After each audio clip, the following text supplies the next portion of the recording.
Barusan ini gue nonton 2 tontonan yang bikin gue terinspirasi untuk sekali-sekali bikin review buat Off The Record ya. Jadi hari ini di Off The Record gue akan membahas atau mereview 2 tontonan yang baru aja gue tonton. Yang pertama adalah The Boys yang gue baru aja selesai nonton season 3-nya. Excited for season 4. Dan habis itu gue akan memberikan review juga tentang film horor ya yang lagi viral, si Incantation itu yang ada di Netflix. Nah kalau yang The Boys ini sih gue sebenarnya tujuannya ada 2. Selain mereview juga pengen mengajak kamu buat nonton. Itu tayang di Amazon Prime ya, season 1, 2, 3-nya. Dan kalau yang Incantation ya gue mau cerita aja sih. Yang Incantation ini ditujukan buat kamu yang penasaran sebenarnya Incantation itu ceritanya apa, tapi nggak berani kalau disuruh nonton. Soalnya kan banyak yang kayak gitu ya. Pengen tahu ceritanya horornya apa, tapi kalau nonton sendirian takut. Jadi nanti ya gue ceritain. Jangan kemana-mana.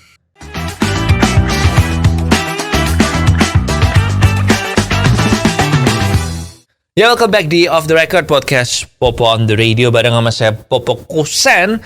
Dan langsung aja yang pertama hari ini, review pertama adalah The Boys. The Boys ini adalah TV show tentang superheroes yang gue ngerasa sebenarnya The Boys ini ditujukan untuk kamu-kamu yang udah enek ya, udah capek atau udah bosen sama film superhero pada umumnya kayak MCU atau filmnya DC kayak Superman, The Flash, Batman, semua Marvel itu pokoknya yang kayak gitulah. Jadi cerita singkatnya, premisnya sebenarnya simple dari The Boys ini, yaitu what if atau gimana seandainya kalau superhero itu beneran ada di dunia nyata dan ternyata mereka brengsek. Nah kalau kamu belum nonton atau sensitif sama yang namanya spoiler dan kamu pengen show superhero yang beda, bukan kayak Marvel atau DC, nah mending sekarang lu nonton dulu aja The Boys ini, ada di Amazon Prime season 1, 2, 3. Nah baru nanti balik lagi ke sini atau minimal abis season 1 balik lagi ke sini lah. Nah mulai sekarang soalnya akan ada minor spoiler, ya spoiler tipis-tipis yang menurut gue sebenarnya nggak mengurangin tingkat enjoyment kita nonton, tapi ya pokoknya gue udah kasih spoiler alert ya, keputusan di tangan kamu mau tetap lanjut apa enggak. Nah kalau kamu nonton TV series biasanya kan ada nih ya serial yang butuh beberapa episode dulu buat jadi bagus atau buat jadi bikin kecanduan, atau ada juga TV series yang di tengah-tengah show itu menurun terus baru nanti di episode menjelang akhir-akhir lagi jadi seru lagi. Nah itu The Boys nggak kayak gitu. Nah dari episode 1 season 1 menurutku The Boys ini udah langsung bagus gitu. Jadi world buildingnya juga jalan, karakter buildingnya juga jelas, tujuan dan motivasi dari karakter-karakter di serialnya ini juga udah jelas. Dan menurut gua The Boys ini terutama yang season 1 itu konsisten banget sih dari awal sampai akhir.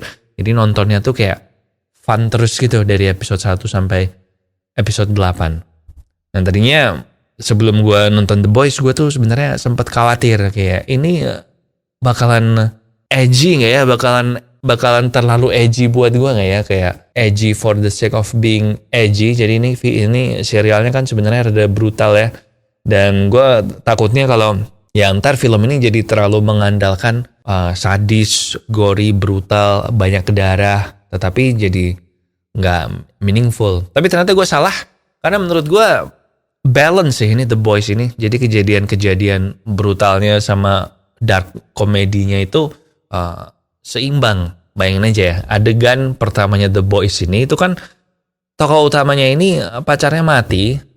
Matinya itu jadi agar-agar gara-gara dia ketabrak oleh salah satu superhero, si A-Train, yang basically dia itu The Flash. Dan itu kan brutal, tapi kan ya lucu juga adegannya, dark comedy gitu, karena si tangannya pacarnya ini masih dipegang sama tokoh utamanya dan sisa tubuhnya udah hancur semua.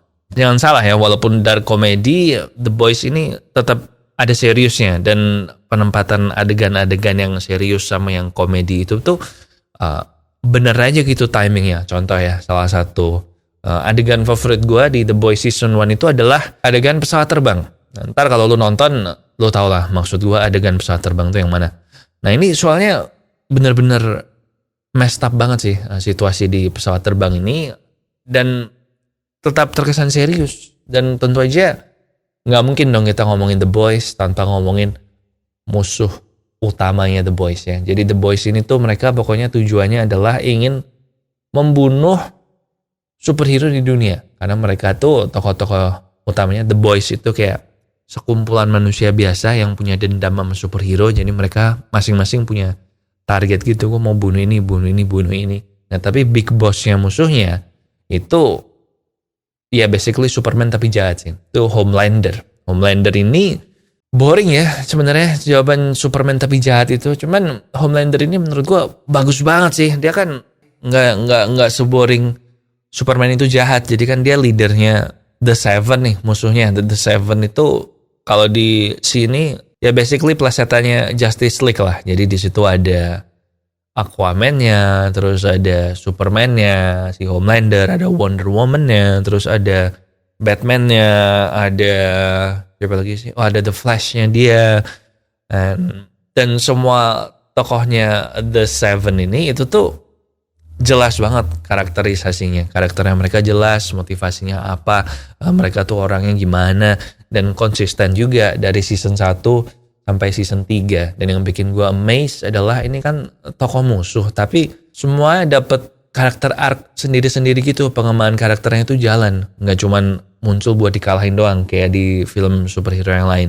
Dan bahkan A-Train, si The Flash itu yang bunuh pacarnya tokoh utamanya itu, di season 1 gue benci banget sama dia, nggak suka banget. Tetapi jadi simpatik juga nanti by the time udah nyampe ke season 3. Bahkan Homelander sendiri juga kita juga jadi simpatik sama Homelander. Itu season 1 gue kasih nilai 9. Season 2 nggak sebagus season 1 sih. Ada beberapa plot hole yang kalau makin dipikir itu makin nggak masuk akal. Pacingnya juga rada problematic. Kalau season 1 kan dari awal sampai akhir fun. Tapi kalau season 2 ada beberapa yang lumayan slow pacingnya. Cuman gue bilang ada bagusnya juga dari pacing yang slow itu, karena jadi kita jadi lebih kenal sama karakter-karakternya ini sih. Karena anggotanya The Boys ada yang fobia sama kuman, jadi dia kemana-mana bawa tisu basah. Terus ada yang si Huey ini, aduh gue jadi lupa kan. Pokoknya banyak lah. Pokoknya di season 2 itu lebih banyak membangun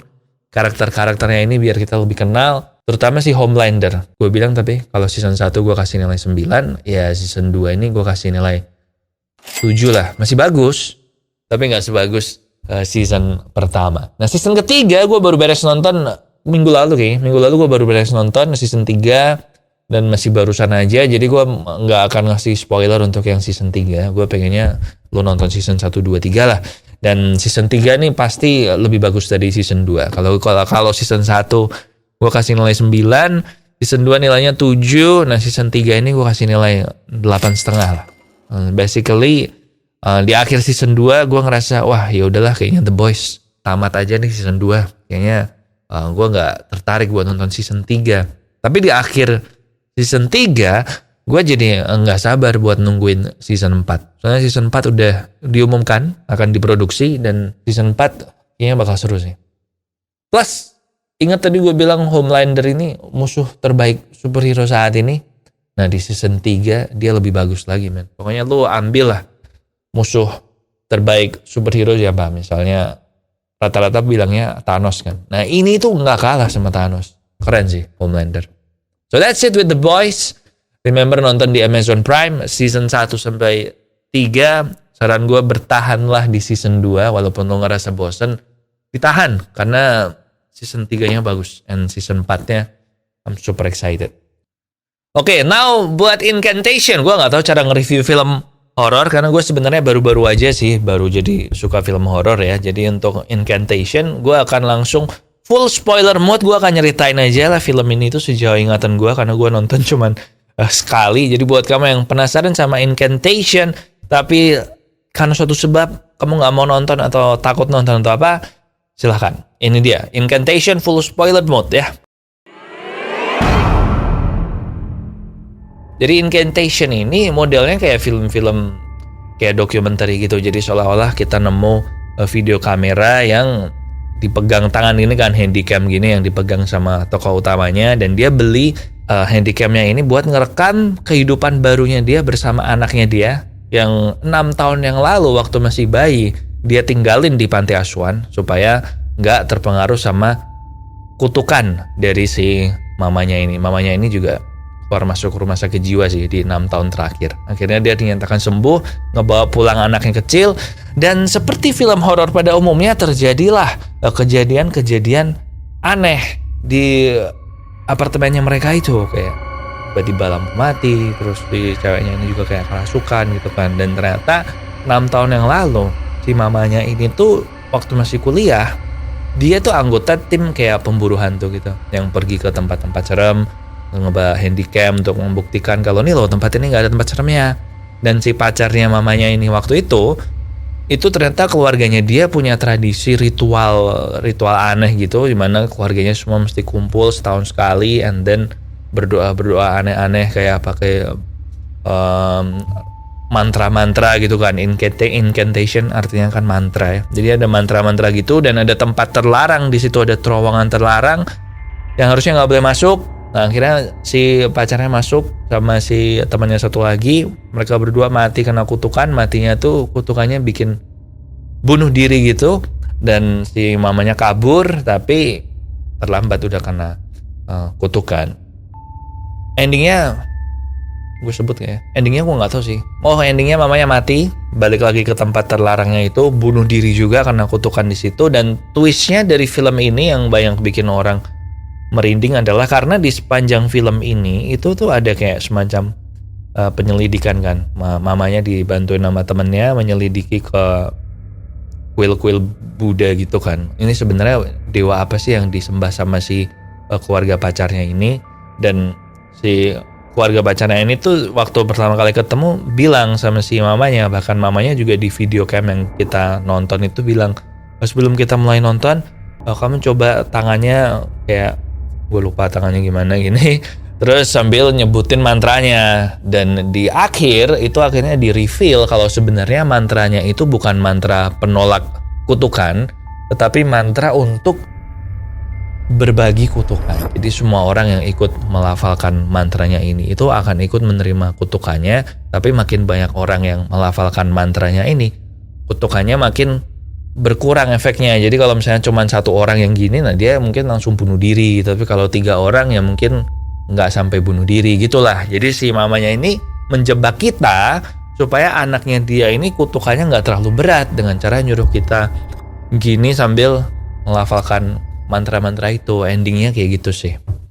So itu dia. Sebenarnya nggak serem sih, cuman rada sadis aja, gori, darah-darah gitu kan. Cuman memang gue akuin suasananya mencekam sih sepanjang film. Walaupun seremnya atau jump scare-nya sih nggak serem, tapi suasananya aja karena gelap-gelap, pakai handycam gitu kan. So itu dia Incantation, termasuk standar untuk film horor. Gue kasih nilai 7. That's it buat Off the Record hari ini. Tunggu lagi minggu depan ya. Kamu bisa dengerin ini di Spotify juga, tentu aja nonton di YouTube kalau sekarang lagi nonton. Subscribe kalau belum, please like kalau suka gini. Gue bakal do more review kalau suka. And that's it man. Di sini Popo Kusen. Thank you for watching and I'll see you when I see ya.